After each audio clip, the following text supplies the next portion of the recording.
Good morning, dear Mr. Martinus Tukiran. We pray that you are always in good health. And then my friend, with the same goals of getting a doctoral degree at our beloved Pakuan University. Ladies and gentlemen, first, let's say praise and gratitude for the presence of God Almighty, because with His permission, we are still given the opportunity and health so that we can meet again this morning. Right now, I'm in Bandung, attend a big family event. So when I already paper ada gitu. Sekali lagi ini sebagai proses kita belajar, kita diskusikan. Jadi literatur review ini adalah ada di semua paper. Setuju apa enggak? Setuju. Ya. Sehingga kalau kita katakan ini adalah review paper. Jadi apa bedanya review paper sama research paper? Atau review artikel sama research artikel itu? Research itu mungkin ada data-data untuk yang data primer maupun sekunder ya. Untuk research saya melihat di sini tidak ada, Pak. Jadi hanya mereview dari beberapa jurnal dan buku-buku saja. Ya, betul. Terima kasih Bu Erna. Jadi kalau research article atau research paper berarti itu adalah hasil penelitian kita. Ya. Nah, penelitian itu bisa penelitian kuantitatif. Cirinya apa? Kuantitatif ada hipotesis kan? Lalu ada hipotesis yang kita buktikan, ada hipotesis yang kita bangun dari citasi teori-teori pada bab manajemen review, literatur review, lalu kita bangun hipotesisnya, lalu hipotesis itu kita buktikan. Nah, karena kuantitatif biasanya menggunakan kuesioner, karena sebagai kuesioner sebagai instrumen, karena peneliti itu tidak berhubungan dengan unit analisis atau populasinya. Nah, itu ciri-ciri penelitian kuantitatif. Lalu penelitian research paper juga bisa kualitatif. Cirinya apa? Pada penelitian kualitatif dalam research artikel atau research paper. Pertama, tidak ada hipotesis, ya kan? Gitu. Artinya pola pikir induktif, suatu model teoritik, suatu pembuktian itu, suatu kerangka teori yang dibangun itu dilakukan dengan pendekatan bisa fenomenologi, bisa pendekatan historis. Itu kan di kualitatif sendiri itu punya 5 model pendekatan, bisa multi case study ya. Jadi kasus 1, kasus 2, kasus 3 itu dianalisis, dilihat keserupaannya. Bisa grounded teori, jadi teorinya dibuang sama sekali. Nah, beda dengan kuantitatif, justru harus merujuk teori.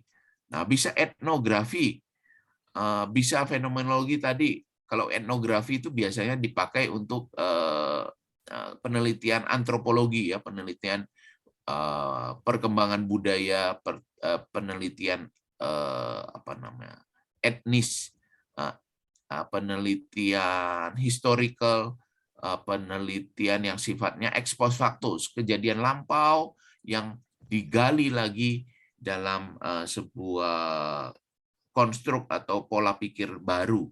Dan yang terakhir adalah konten analisis. Nah, jadi kalau penelitian kualitatif itu juga ada data, tetapi data yang dibangun bukan dengan menggunakan instrumen kuesioner yang berupa perhitungan statistik, tetapi data yang dibangun itu berdasarkan adalah hasil wawancara dan seterusnya. Rasanya minggu lalu ya kita sudah melihat ya contoh kutipan-kutipan teoritik ya. Kelas kita bukan ya? Kutipan teoritik. Bentar. Kemarin itu bahas novelty.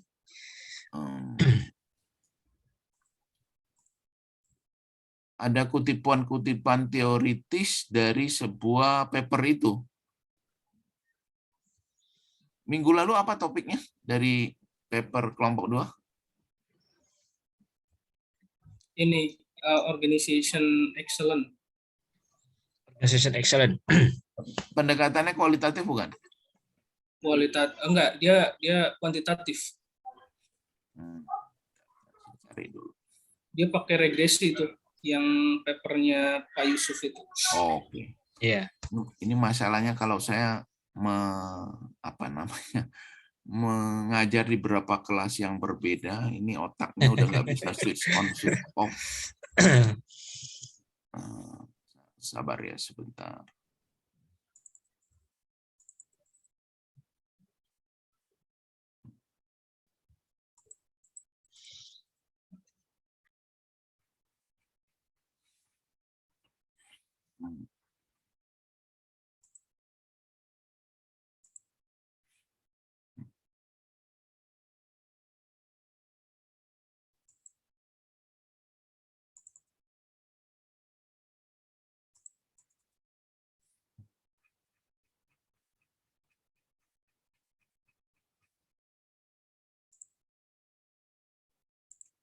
Ya, mungkin terlalu lama saya harus cari. Jadi poinnya adalah ketika kita melihat suatu paper kualitatif, maka paper-paper itu akan ada kutipan-kutipan atau dalam bentuk tabel jawaban informan yang ditulis dalam yang dianalisa dalam bentuk skrip atau sebuah narasi jawaban itu gitu. Ya. Nah, poin berikutnya adalah saya ingin kasih lihat ya, jadi ketutup nih. Saya ingin jadi dengan demikian kita bisa melihat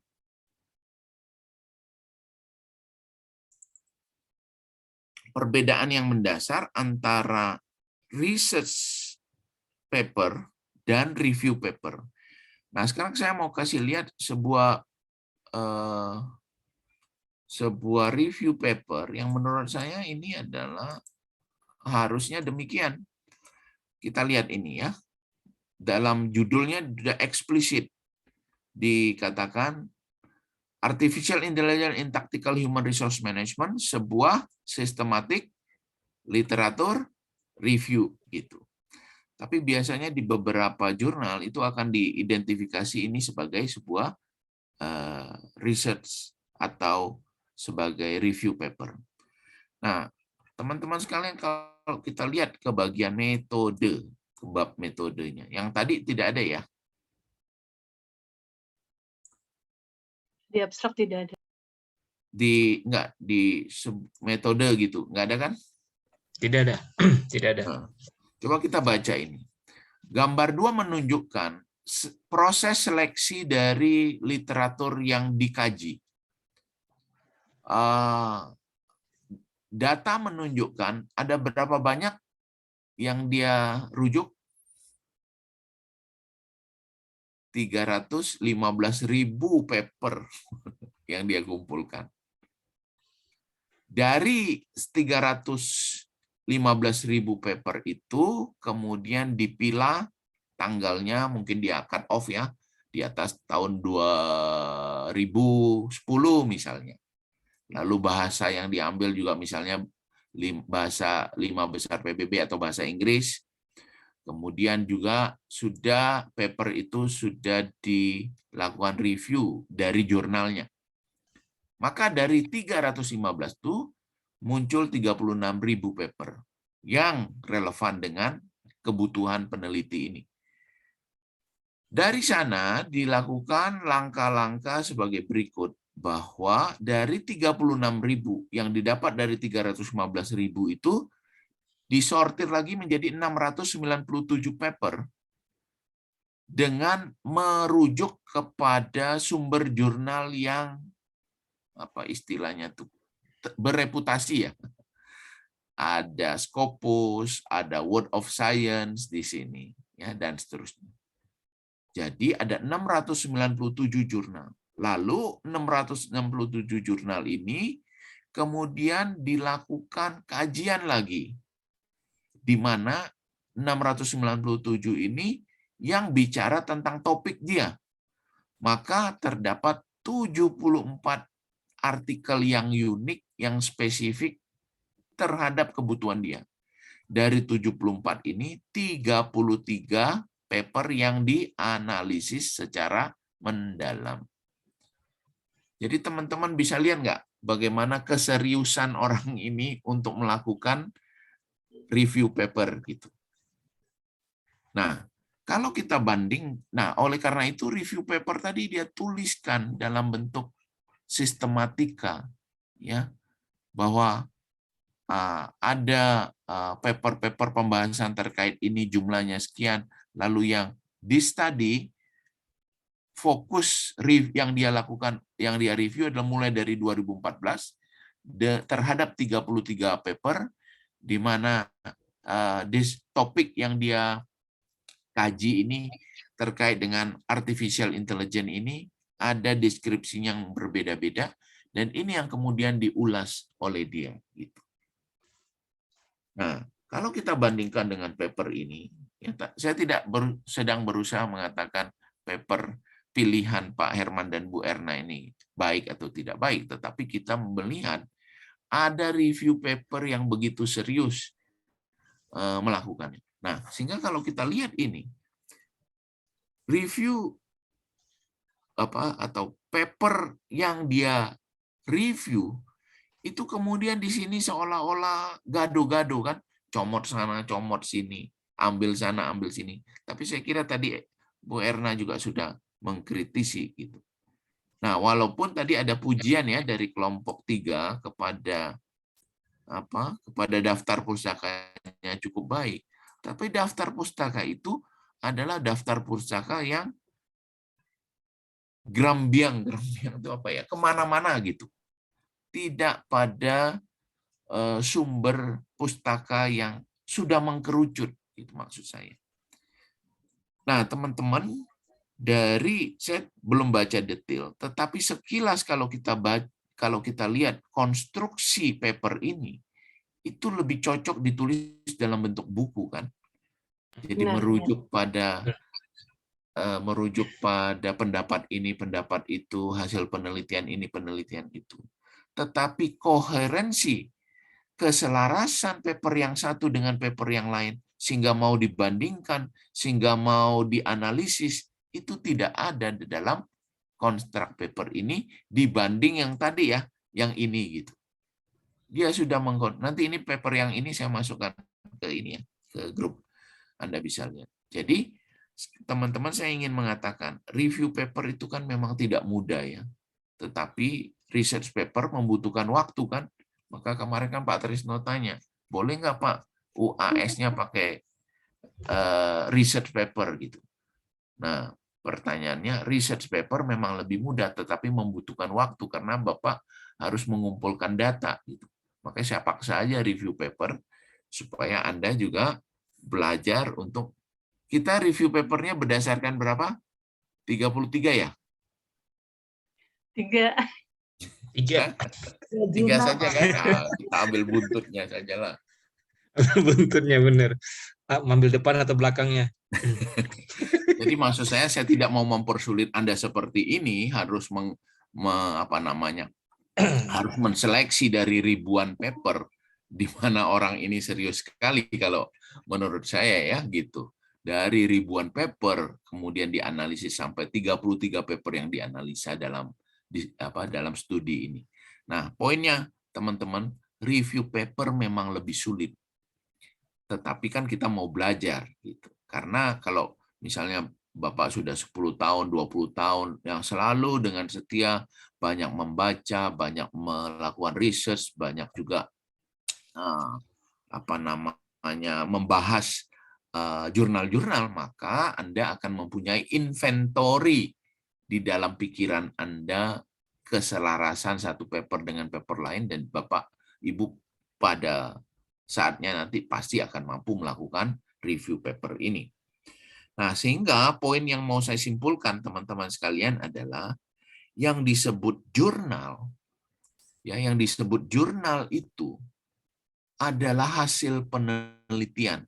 Kalau penelitian itu adalah penelitian yang original atau penelitian berdasarkan data primer, itulah yang kita sebut dengan research paper atau research article. Kata kuncinya adalah hasil penelitian.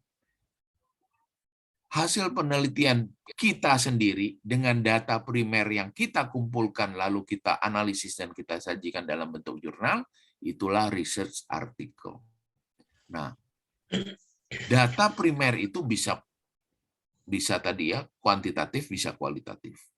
Nah, tetapi ada juga jurnal yang papernya hasil analisis dari paper-paper orang lain atau hasil penelitian orang lain, sehingga paper yang kita tulis sebagai sebuah jurnal itu adalah menggunakan data sekunder dari penelitian orang lain. Nah, itulah yang disebut dengan review paper gitu. Jadi, seperti kita melakukan research paper, ada tahapan dan prosedur ketat terhadap penggunaan instrumen, pengumpulan data, analisisnya, sampai penyajiannya. Begitu juga review paper.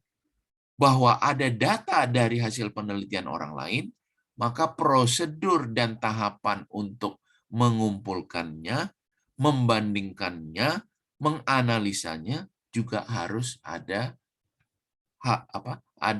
tahapan dan ketentuan yang ketat. Ya, tidak bisa kita comot, lalu kita klaim ini review paper tanpa ada tujuan yang jelas, tanpa ada metode pembandingan yang jelas, tanpa ada hasil kesimpulan kritik terhadap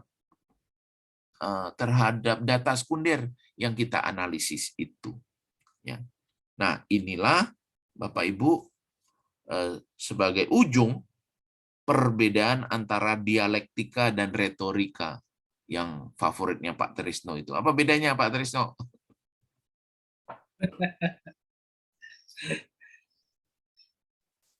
Ya, dialektika itu menggunakan metode siklus dari Hegel ya. Ya. Tesis, antitesis, dan sintesa. Jadi memang berdasarkan analisis data. Kalau retorika itu berdasarkan opini. Tesis apa yang mau diantitesiskan mesti jelas dulu kan? Jangan semuanya dicomot-comot gitu. Oke, retorika Pak? Retorika opini. Retorika itu adalah banyak yang dirujuk, banyak yang dibahas, nggak jelas ini ujung pangkalnya apa gitu. Nah, dalam pendidikan kita nggak usah banyak-banyak, fokus saja pada temanya, pada topiknya, dan kemudian itu yang kita bahas. Karena pada dasarnya yang disebut expert itu kan pada satu bidang atau pada satu pada satu disiplin ilmu tertentu kan nggak ada ahli semua bidang itu kan nggak ada. Bahwa dokter spesialis kandungan ya spesialis dia bidang kandungan gitu. Kalau spesialis umum namanya dokter umum kan nggak ada spesialis umum. Nah itu teman-teman yang beberapa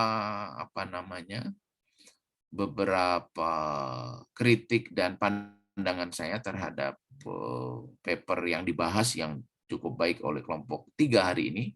Nah mungkin satu lagi, change agent kan topiknya ya. Dulu pernah saya tanyakan, apa bedanya change agent dan bukan change agent?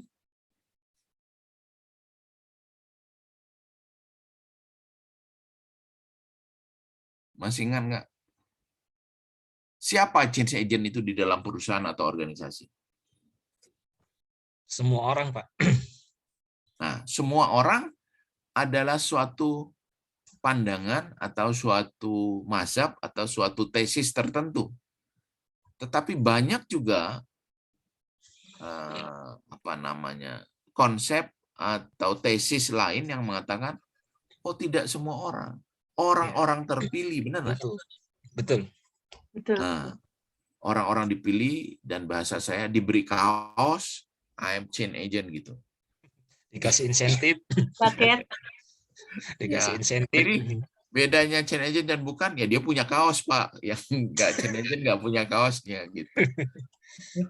Nah, jadi ada pandangan atau antitesis bahwa bahwa misalnya Price Pritchett mengatakan everybody accountable untuk menjadi agen perubahan, atau semua orang accountable untuk terlibat aktif di dalam perubahan.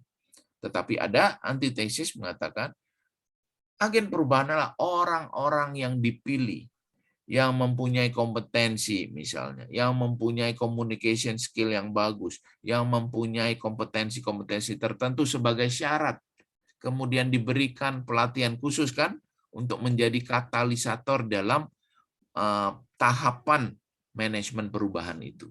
Nah, artinya memang ada dua konsep, ada dua mazhab school of thought dalam melihat change agent ini.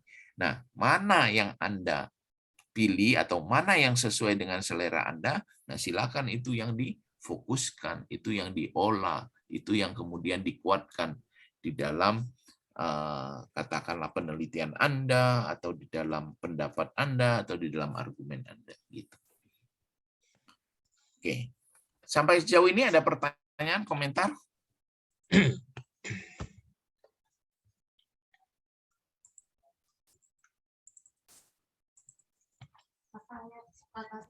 Saya tambahkan sedikit Pak, tadi terkait yang tadi ya, untuk itu kan kebetulan memang kami juga udah mengkritisi terkait jurnal atau review jurnal yang tadi ditampilkan ya. Jadi di situ pun memang sudah dijelaskan bahwa tadi benar yang Bapak sampaikan, itu banyak-banyak teori yang asal comot dan tanpa argumentasi yang jelas gitu.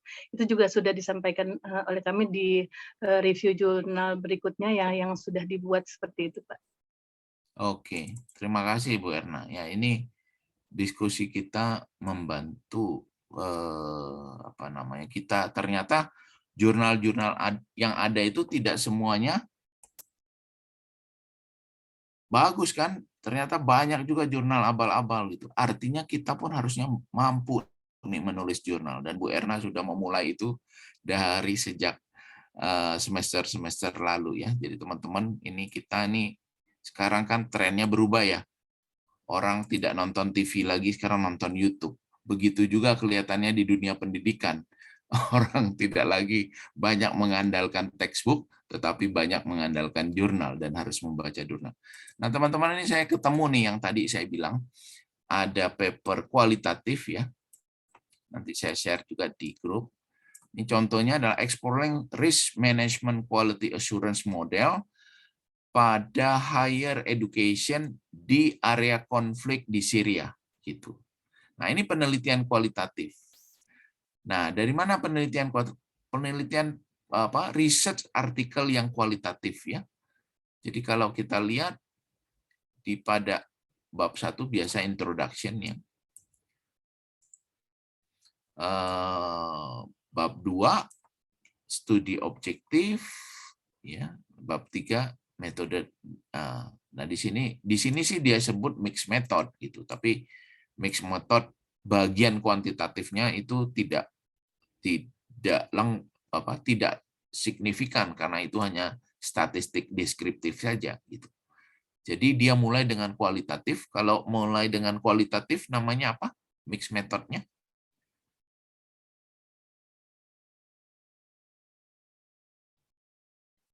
Masih ingat? Enggak. Sequential, exploratory ya, kalau dimulai kualitatif dulu. Kalau kuantitatif, sequential, explain ya. Nah, ini teman-teman, interview nomor 13 dari Universitas B, ini jawabannya. One of the most important risks in the poor academic level of student, the catastrophic impact having 3 semester ini, bla bla bla bla ya. Jadi jawaban ini kan data sebenarnya, data kualitatif dari hasil interview. Nah, beliau mengutip beberapa data. Tapi kalau dalam penelitian sebenarnya data-data verbatim seperti ini itu akan dimasukkan dalam bagian lampiran. Karena dia sebenarnya ngomong juga di sini, dokumen review bisa dilihat di appendix A gitu. Jadi contoh, maksud saya penelitian, research paper atau research article itu bisa merupakan juga hasil analisis dalam bentuk analisa atau metode penelitian kualitatif. Nah, cirinya apa?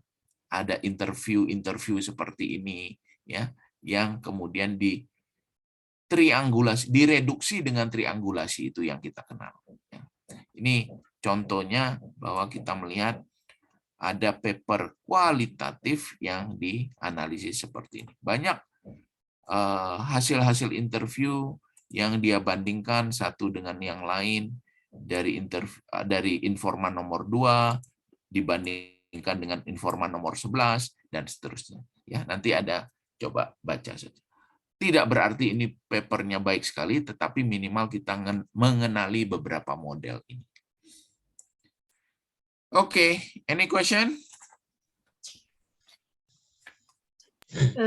Satu lagi Pak, terkait tadi yang Pak Trisno sampaikan itu risk management, barangkali bisa dijadikan juga semacam judul ya untuk pembahasan berikutnya untuk review jurnal atau mungkin buat buku gitu yang terkait manajemen change agent itu berhubungan dengan risk management. Itu sepertinya bagus itu kalau diangkat. Itu Ya, disertasi saya, Bu. Oh, disertasinya. Oke. Tadi saya mau angkat jadi review jurnal. Boleh, nggak apa-apa. Nanti paper Bu Erna bisa melengkapi Pak Trisno punya disertasi. Ya. Oke, makasih. Thank you. Ya, teman-teman sekalian, kalau dengan demikian masih ada hutang saya satu ya, yaitu paper pengganti UAS yang Anda harus email ke saya ya. Ya. Emailnya kalau nggak salah minggu depan loh. Tanggal 2 ya. Iya. Ya. Nah, oleh karena itu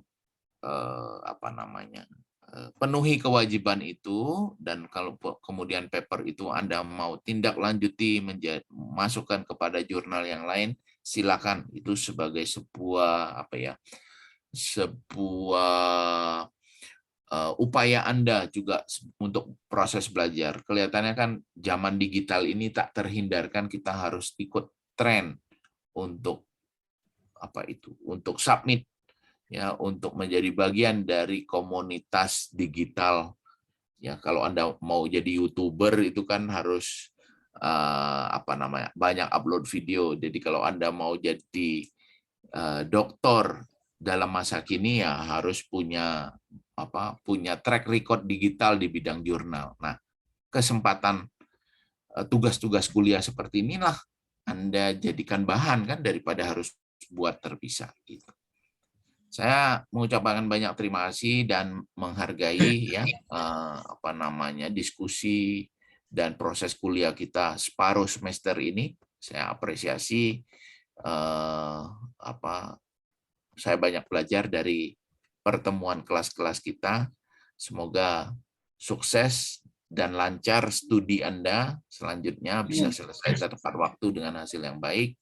Di kemudian hari kalau masih ada diskusi atau ada hal-hal lain, kita masih bisa saling kontak ya. Mohon maaf kalau ada yang tidak berkenan, tidak punya personal intention, no personal offense ya. Semua ini adalah dinamika saja. Selanjutnya kita ketemu, ini kan pertemuan terakhir, jadi habis ini tidak ada kuliah lagi. Dan Anda juga rasanya semester depan juga nggak ada kelas ya. Anda fokus kepada penelitian Anda, penulisan disertasi Anda, dan fokus pada penyelesaian kewajiban ujian-ujian Anda itu. Ya. Sukses buat Anda semua. Kita ketemu lagi di lain kesempatan. Terima kasih. Selamat pagi. Terima kasih. Terima kasih.